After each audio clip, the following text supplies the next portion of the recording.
আমরা সেই ঐতিহাসিক প্রতাপপুর জমিদার বাড়িতে এখন বর্তমানে। এখানে হয়তো বা কোনো অনুষ্ঠান হতে পারে, আই গেস নো আইডিয়া। তো এই বাড়িটা তৈরি করা হয় 1850 সালে। তারা দুই ভাই মিলে এই বাড়িটি তৈরি করা হয়। এই বাড়িটি 13 একর জমি নিয়ে এই বাড়িটি তৈরি করা হয়েছে। চলুন আমরা ভিতরে একটু ঘুরে দেখি। আসলে বাড়িটা পরিচর্যা না করার কারণে ভেঙে চুরে গেছে। তেমন একটা পরিচর্যা না করা হয় বললেই চলে। আপনারা এই জমিদার বাড়িতে আসলে অনেক পুকুর দেখতে পাবেন।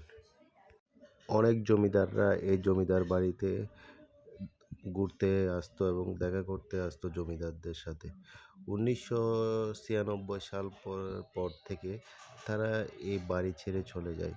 তারপর থেকে বাড়িটা আর এখন চর্চা করা হয় না। এখন আর তেমন ওরা আসে না। এখনও বাড়িটা ওদের নামে, কিন্তু তারা ভারতে কেউ চলে যাওয়ার কারণে এখন তেমন এখানে আসা হয় না।